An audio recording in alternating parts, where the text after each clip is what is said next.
Hello बच्चों, आज हम लोग कक्षा 9 का पाठ 4 पढ़ने जा रहे हैं, सांवले सपनों की याद, जिसके की लेखक हैं जाबिर हुसैन। तो पहले हम पाठ पढ़ने से पहले जाबिर हुसैन के बारे में पढ़ते हैं। जाबिर हुसैन का जन्म 1945 में गांव नौनही राजगीर, जिला नालंदा, बिहार में हुआ था। वे अंग्रेजी भाषा और साहित्य के प्राध्यापक थे। सक्रिय राजनीति में भाग लेते हुए 1977 में मुंगेर से बिहार विधानसभा के सदस्य निर्वाचित भी हुए और मंत्री पद पर मंत्री भी बने और 1995 में बिहार विधान परिषद के सभापति भी बने। जाबिर हुसैन ने हिंदी, अंग्रेजी, उर्दू तीनों भाषाओं में समान अधिकार के साथ लेखन किया।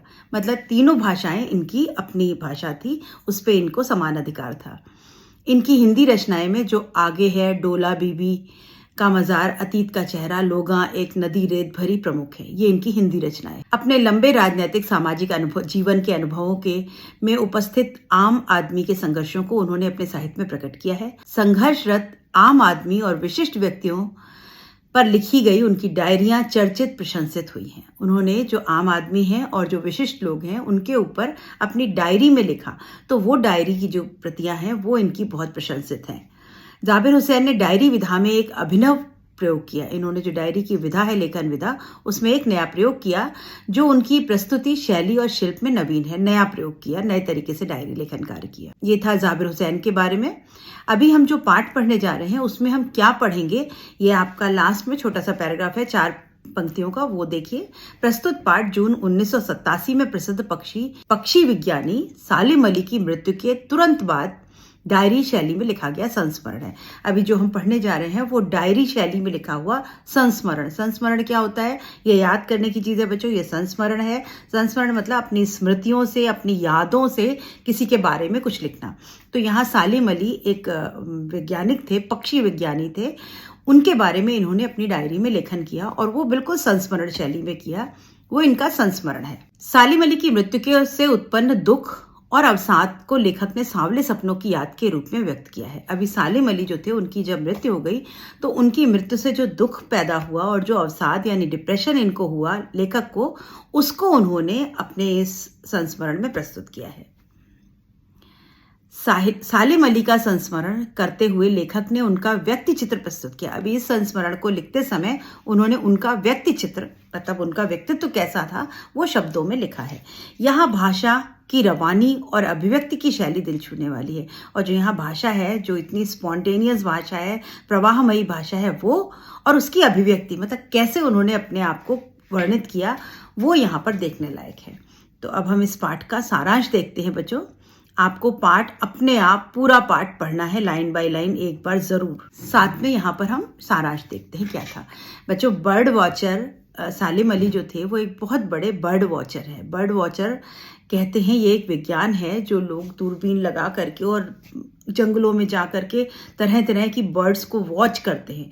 Bird watching is a science. ये वॉच करते हैं बर्ड्स को और फिर उनके जीवनचर्या, उनके लिए कुछ नई बातें, वो कैसे खाती हैं, क्या खाती हैं, कैसे रहती हैं, उनकी सारी जानकारी वो निकाल कर लाते हैं और फिर उसको कलमबद्ध करते हैं, लिखते हैं। और हमको जो इतना ज्ञान इंटरनेट पर किताबों के जरिए मिलता है वो इसी तरह से मिलता है। क्योंकि आपको कैसे पता चलेगा किसी बर्ड्स के बारे में हमको बहुत ज्ञान है, वो कैसे है, वो इसी तरह से है। ये जो इस तरह के वैज्ञानिक होते हैं ये इस ज्ञान को ढूंढ के लाते हैं और हमको पता। तो अभी यहाँ सारांश देखिए। इस कहानी के लेखक जाबिर हुसैन जी हैं। उन्होंने इस कहानी में सालिम अली नाम के एक प्रसिद्ध बर्ड वॉचर के बारे में बताया। अभी यहाँ जो जाबिर हुसैन जी हैं, उन्होंने प्रसिद्ध बर्ड वॉचर सालिम अली के बारे में यहाँ पर बताया है। वे कहते हैं कि पक्षियों के बारे में जानने का शौक रखने वाले को ही बर्ड वॉचर कहते हैं। अभी पक्षियों के बारे में जानकारी रखने वाले, ऐसे लोगों को बर्ड वॉचर कहते हैं। जिसको कि बहुत शौक हो कि पक्षियों के बारे में हम जानकारी प्राप्त करें, उसे हम बर्ड वॉचर। सालिम अली का ज्ञान भारतीय पक्षी के बारे में बहुत अद्भुत था। अब भारत में रहने वाले जो पक्षी हैं उनके बारे में इनका ज्ञान बहुत अच्छा था सालिम अली जी का। इस कहानी के अनुसार लेखक जाबिर हुसैन सालिम अली की शव यात्रा जी का आखिरी यात्रा थी के बारे में बताया है। अभी यहाँ पर उन्होंने जो शुरुआत करी वो सालिम अली की आखिरी यात्रा से शुरुआत कर। अभी यहाँ जब पाठ शुरू होता है आपका, तो उसमें दिखाया गया है कि उनकी शव यात्रा जा रही है, लोग पीछे पीछे चल रहे हैं और सालिम अली जी अपनी आखिरी यात्रा पर निकल रहे हैं। आखिरी यात्रा सालिम अली बर्ड वॉचर थे, तो वो यात्रा करते रहते थे, घूम घूम करके पक्षियों के बारे में जानकारी इकट्ठी करते थे, लेके आते थे। लेकिन आज जो इस यात्रा पे वो निकल रहे थे वो उनके जीवन की अंतिम यात्रा थी, यानी उनकी मृत्यु हो चुकी थी और उनकी शव यात्रा निकल रही थी। सालिम अली प्रकृति में उसी तरह मिलकर रहते थे जैसे कोई पक्षी अपना आखिरी गीत गाकर अपने प्राण त्याग देता है। जैसे एक पक्षी अपने गीत गुनगुनाता है प्रकृति में और फिर इसी दिन आखिरी गीत गा करके और उसकी मृत्यु हो जाती है, मर जाता है पक्षी, लेकिन उसका आखिरी गीत पूरी प्रकृति में गुंजायमान होता रहता है। बिल्कुल वैसे ही सालिम अली थे, जो जीवन भर रहे, पक्षियों को देखा, उनके बारे में लिखा, अपना आखिरी गीत भी वो प्रकृति के नाम कर गए और जाते जाते उनके जो गीत हैं, उनकी जो ज्ञान है वो हमारे बीच में हमेशा रहेगा और हमेशा वो अमर रहेंगे। फिर अनेक तमाम कोशिशों के बाद भी वह जिंदा नहीं हो सकता है और कितना भी कुछ कर लो, एक बार जो गया वो वापस नहीं आता, ना ही उस मरे हुए को कोई दोबारा जिंदा करना पसंद करेगा।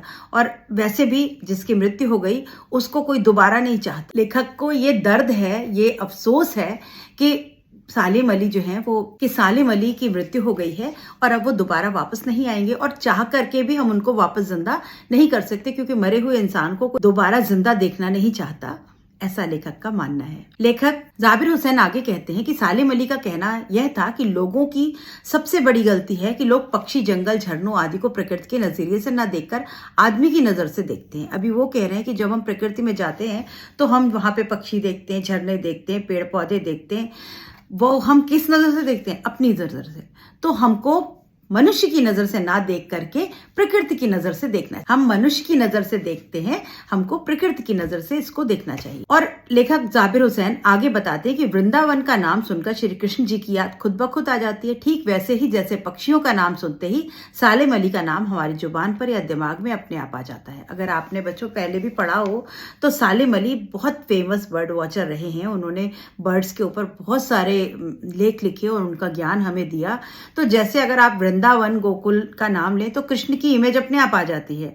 बिल्कुल वैसे अगर आप बर्ड वॉचिंग की बात करें तो सालिम अली का नाम अपने आप उससे इतना जुड़ा है कि बर्ड वॉचिंग का नाम लेते ही उनका नाम दिमाग में आ जाता है। आज भी अगर कोई वृंदावन जाए तो यमुना नदी का जल उन्हें वह पुराना याद दिला देता है जब श्री कृष्ण ने यहाँ रासलीला की थी, गोपियों से शरारत की थी, दूध दही खाया था या मक्खन की हांडियां फोड़ी थी, दिल की धड़कन को तेज करने वाली बांसुरी जो कि उनकी सबसे प्रिय है बजाई थी, जिससे सारा वृंदावन झूम उठता, वह संगीत में हो जाता है। और आज भी यमुना के उस काले पानी को देखकर ऐसा लगता है।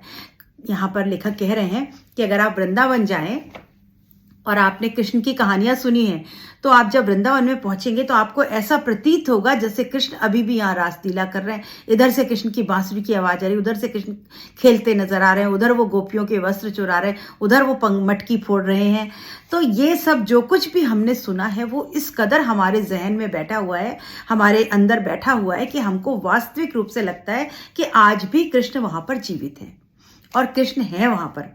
उनका संगीत हमें आज भी सुनाई देता है। यमुना का पानी अगर हम देखें तो हमें लगता है अभी कृष्ण उसमें से निकलेंगे और बॉल लेकर के प्रकट हो जाएंगे। तो ऐसा ही, बिल्कुल वैसा ही जो है, जब हम बर्ड वॉचिंग की बात करते हैं तो सालिम अली का नाम भी हमारे दिमाग में उसी तरह से गूंजता है, मानो अभी अभी भगवान श्री कृष्ण बांसुरी बजाते हुए कहीं से आएंगे और सारे वातावरण में बांसुरी की मधुर धान बिखेर देंगे। वृंदावन आप पहुंचे तो आपको ऐसा ही प्रतीत होगा कि अभी बस कृष्ण आएंगे और कहीं से और सब तरफ बांसुरी की आवाज बिखर जाएगी। सच में वृंदावन और कृष्ण एक दूसरे के पूरक है। मतलब वृंदावन और कृष्ण एक दूसरे के पूरक है। पूरक मतलब कॉम्प्लीमेंट्री है। अगर वृंदावन का नाम लेंगे तो कृष्ण का नाम अपने आप दिमाग में आता है, अगर कृष्ण का नाम ले तो वृंदावन और गोकुल का नाम अपने आप दिमाग में आता है। बिल्कुल वैसा ही संबंध बर्ड वॉचिंग और सालिम अली में है। लेखक जाबिर हुसैन आगे बताते हैं कि सालिम अली एक दुबले पतले मरियल से व्यक्ति थे। अगर सालिम अली की आप कभी फोटो देखें तो वो दुबले पतले मरियल से पतले दुबले आदमी थे। अब उनके जीवन में 100 साल पूरे होने में कुछ समय ही बचा था। मतलब जब उनकी मृत्यु हुई है तो लगभग वो 100 के आसपास थे, परंतु बहुत अधिक यात्राओं के कारण उनका शरीर थक चुका था। अब वो क्योंकि यात्रा बहुत करते थे, बर्ड वॉचिंग के लिए निकल जाया करते थे, तो बहुत यात्रा करते थे, तो वो थक चुके थे और उम्र भी हो चुकी थी और कैंसर जैसी बीमारी ने उन्हें मौत के मुंह में भेज दिया और उनको एक कैंसर जैसी एक बुरी बीमारी हो गई थी जिसकी वजह से उनकी मृत्यु हो गई। परंतु सालिम अली अपनी आखिरी सांस तक विभिन्न पक्षियों की तलाश व उनकी देखरेख में लगे रहे। लेकिन आखिरी समय तक सालिम अली ने पक्षियों की देखभाल करी, उनकी खोज करी और उनके बारे में बहुत कुछ लिखा। उनकी पत्नी तहमीना उनका बहुत ध्यान रखती थी। अभी सालिम अली की पत्नी के बारे में बता रहे हैं लेखक कि उनकी पत्नी तहमीना उनका नाम था। वो सालिम अली का बहुत ध्यान रखा करती थी। तहमीना उनकी सहपाठी भी रह चुकी थी, मतलब सालिम अली और तहमीना जो थे वो साथ साथ पढ़े थे वो, और वो उनकी पत्नी बनी और उसके बाद वो उनका बहुत ध्यान रखती थी। आगे लेखक ये बताते हैं कि सालिम अली के बर्ड वॉचर बनने के पीछे एक कहानी छुपी है। अभी वो बताते हैं कि वो बर्ड वॉचर क्यों बने, उसके पीछे एक कहानी है। वो क्या कहानी है? वह कहानी यह थी कि बचपन में सालिम अली के मामा ने उन्हें उपहार में एक एयर गन दी थी। उनके मामा जो थे उन्होंने एक एयर गन दी थी। एयर गन होती है बच्चों, बिल्कुल गन जैसी होती है, उसमें आगे छर्रे लगते हैं और वो बजाओ तो आवाज बहुत तेज होती है और वो छर्रा जाके लगता है। तो पक्षियों को उड़ाने के लिए एयर गन का प्रयोग किया। जैसे पक्षी बहुत से आकर के बैठ जाते हैं और खेत वेत खराब करते हैं तो एयर गन चलाई जाती है, जिससे वो आवाज होती है और पक्षी उड़ जाते हैं डर के। तो उनके मामा ने उनको एक एयर गन दी थी। वह बहुत खुश थे, लेकिन एक दिन रोज की तरह खेलते खेलते उन्होंने अपनी छत पर बैठी गौरैया दिखी। गौरैया वो जो घरेलू चिड़िया होती है जो घरों में अक्सर आ जाती है, वो उनको दिखाई दी। उनके मन में एक शैतानी सूझी और बिना कुछ सोचे समझे मजे मजे में उन्होंने अपनी उस एयर गन से छत पर बैठी गौरैया पर निशाना साधा। अभी छोटे थे वो, तो उन्होंने उस गौरैया पर निशाना साध दिया और वो निशाना चूका नहीं, गौरैया को जाकर लग गया। उसे घायल अवस्था में देख के सालिम अली को बहुत पछतावा। वो गौरैया घायल होकर के वो गिर गई। अब उनको बहुत पछतावा हुआ और उन्होंने स्वयं उसकी देखभाल करने का निर्णय किया। अब इनको बहुत तकलीफ हुई कि मेरे वजह से एक चिड़िया को चोट लग गई, तो उन्होंने उसकी देखभाल करना शुरू कर दिया। वह नीले पंखों वाली गौरैया ने सालिम अली के जीवन को बदल दिया। वो जो गौरैया थी, नीले रंग के उसके पंख थे, उसने इनके जीवन में पूरी तरह से परिवर्तन ला दिया। और ऐसा होता है बच्चों, बहुत सी घटनाएं हमारे जीवन में ऐसी होती हैं कि उसके बाद हमारे जीवन में कुछ परिवर्तन आ जाए। उन्हें पक्षियों से बहुत प्यार होने लगा। अब वो गौरैया के बाद से जब से उन्होंने उसकी देखभाल करनी शुरू करी, उनको पक्षियों से बहुत प्यार हो गया। वे बर्ड वॉचर बन गए और धीरे धीरे उनके पक्षियों की तरफ उनका प्रेम जो था वो बढ़ता चला गया और वो पक्षियों को देखते थे, समझते थे, उनकी जीवनचर्या समझते थे और वो एक बर्ड वॉचर बन गए। आगे लेखक जाबिर हुसैन यह भी बताते हैं कि यह घटना का वर्णन सालिम अली ने अपनी आत्मकथा फॉल ऑफ ए स्पैरो में किया था। अब उन्होंने एक घटना का वर्णन अपनी आत्मकथा, बायोग्राफी, अपनी आत्मकथा लिखी थी, उसका नाम था फॉल ऑफ ए स्पैरो, और उसमें उन्होंने इस घटना के बारे में बताया कि मेरी जीवन में कैसे परिवर्तन आया, कैसे मैंने चिड़िया को मारा, गौरैया को, और उसको मारने के बाद वो गिर गई, उसकी मैंने देखभाल करी और मेरा प्यार जो है वो पक्षियों की तरफ बढ़ा और मैं बर्ड वॉचर बन गया। ऐसा उन्होंने इसमें लिखा था। आगे लेखक दर्शाते हैं कि अनुभवी सालिम अली ने तत्काल प्रधानमंत्री चौधरी चरण सिंह के केरल की साइलेंट वैली को रेगिस्तान की भयानक हवा जो कि धूल भरी थी उससे बचाने का निवेदन किया। अभी उसी समय जब ये बर्ड वॉचर बन गए तो उस समय तत्काल, मतलब उस समय के जो प्रधानमंत्री थे वो थे चौधरी चरण सिंह। तो उनको रिक्वेस्ट लेटर भेजा और कहा कि केरल में जो साइलेंट वैली है वहां पर जो धूल भरी हवाएं चलती हैं उससे उस साइलेंट वैली को बचा लीजिए। जो प्राकृतिक आपदाएं आती हैं बच्चों, उससे हमारे पक्षियों को बहुत नुकसान होता है और हमारा जो नेचर फॉरेस्ट डिपार्टमेंट है वो फॉरेस्ट में पेड़ पौधे, पक्षी, जानवर सबका निगरानी करता है, उनकी देखभाल करता है। क्यों? ये हमारा इकोसिस्टम है बच्चों, जो कि पर्यावरण जो हमारा है, हमारा जो जलवायु है वो हम लोगों के सबके तालमेल से बनता है। अगर पशु पक्षी नहीं होंगे तो उसका असर हमारे ऊपर पड़ेगा। जैसे पौधे ना हो, पौधे खराब हो तो उसका असर हमारे ऊपर पड़ता है। तो हमें पौधे, पक्षी सबको बचाना पड़ता है। कुछ बर्ड्स जो हैं वो धीरे धीरे खत्म हो रही हैं और एक्सटिंक्ट हो रही है। जैसे आपने सुना होगा कि ये ऑस्ट्रिच, ये अभी हमारे यहाँ बहुत कम हो गई है। तो धीरे धीरे पक्षी खत्म ना हो जाए, उनकी कोई प्रजाति विलुप्त ना हो जाए, सरकार उसको बचाने का कार्य करती है। तो ऐसे ही इन्होंने केरल में साइलेंट वैली में रेगिस्तान की भयानक हवाएं चलती थी, इन्होंने चौधरी चरण सिंह से विनम्र निवेदन किया। सालिम अली के बारे में बताए गए इन प्राकृतिक खतरों के बारे में जानकर चौधरी साहब अत्यधिक भावुक उठे। जाबिर साहब बताते हैं कि अब वह दोनों दुनिया से जा चुके हैं। अब कौन है जो खतरनाक बर्फ वाले स्थानों पर रहने वाले विभिन्न प्रकार के पक्षियों की रक्षा करेगा? अभी इस समय ना तो चौधरी चरण सिंह है और ना इस समय सालिम अली है, दोनों की मृत्यु हो चुकी है। लेकिन जब उन्होंने ऐसा पत्र उनको लिखा था तो चौधरी चरण सिंह बहुत खुश हुए, बड़े भावुक हो गए कि देखो इतने पक्षियों की भी चिंता करने वाला कोई है। और अब ये कह रहे हैं कि अब ये दोनों चले गए तो अब कौन ऐसे पक्षियों की सेवा करेगा, ऐसे पक्षियों की कौन रक्षा करेगा जो बर्फीली हवाओं में, रेगिस्तानी हवाओं से या और किसी प्राकृतिक आपदा से पीड़ित हैं। तो ये लेखक का दर्द है कि सालिम अली की मृत्यु पर अब क्या होगा, अब कौन इन पक्षियों की रक्षा करेगा। अंत में लेखक जाबिर हुसैन दर्शाते हैं कि सालिम अली पक्षियों को खोजने के विभिन्न तरीके अपनाते रहे।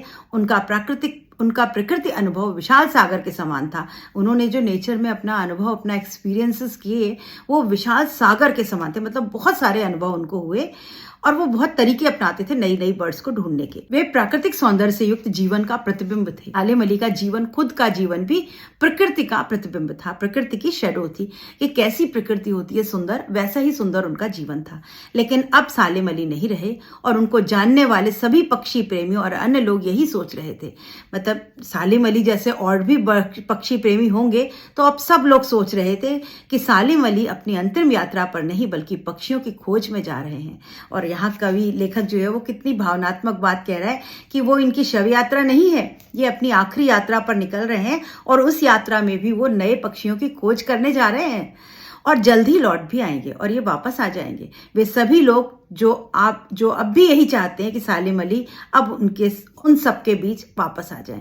जो लोग सालिम अली को प्यार करते हैं और चाहते हैं कि वो वापस आ जाएं, उन सबके दिमाग में यही चल रहा होगा कि ये जो शव यात्रा है ये उनकी आखिरी यात्रा नहीं है, वो पक्षियों की खोज में जा रहे हैं और फिर वापस आ जाएंगे। उनकी मृत्यु पे जो अवसाद, जो डिप्रेशन, जो दर्द लेखक के मन में पैदा हुआ, उसको उसने अपनी डायरी में लिखा, अपनी यादों के सहारे। तो संस्मरण है। संस्मरण कहते हैं बच्चों, तुरंत नहीं हो रहा, जो हो चुका। उनकी मृत्यु हुई होगी, जब उनकी शव यात्रा निकली होगी तो इनको जो दर्द हुआ होगा, उस दर्द को याद करके इन्होंने वो डायरी में लिखा। तो ये संस्मरण है और डायरी शैली में लिखा हुआ संस्मरण है। ये आपको याद रखना है इस पाठ में। और सालिम अली के बारे में ये कहानी। हाँ बच्चों, एक आखिरी में एक पंक्ति है कि सालिम अली प्रकृति की दुनिया में एक टापू बनने के बजाय अथाह सागर बन के उभरे। मतलब सालिम अली जो थे वो प्रकृति की दुनिया में उनका जो ज्ञान था वो टापू जितना नहीं था। टापू समझते हैं? पानी हो चारों तरफ हो, उसमें बीच में थोड़ी सी जमीन, तो वो टापू नहीं थे। यानी ज्ञान उनका बहुत थोड़ा सा नहीं था, वो समुद्र बन करके उभरे, अथाह सागर बनकर के उभरे। यानी उनका ज्ञान जो था वो अथाह था। उन्होंने इतना ज्ञान पाया और इतना ज्ञान लिखा कि उतना ज्ञान शायद कोई और नहीं ढूंढ पाया।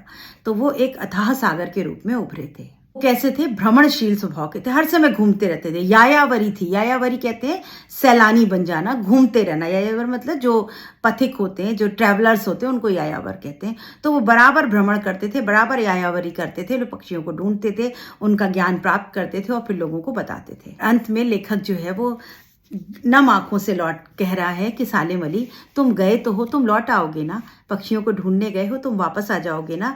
जब तक तुम जाकर के वापस नहीं लौटते तो क्या तुमको गया हुआ मान ले हम? मतलब उनका मन ये मानने को तैयार नहीं है कि सालिम अली दुनिया छोड़ करके जा चुके हैं, क्योंकि वो इतने कीमती थे हम सबके लिए कि उनका जाना हमारे लिए एक बहुत बड़ी कमी बन करके उभरा। ये थी बच्चों छोटी सी कहानी, संस्मरण है ये, और इसके प्रश्न उत्तर हम अगले वीडियो में पढ़ेंगे। तब तक चैनल को लाइक, शेयर, सब्सक्राइब करिए और कमेंट करिए। Good bye.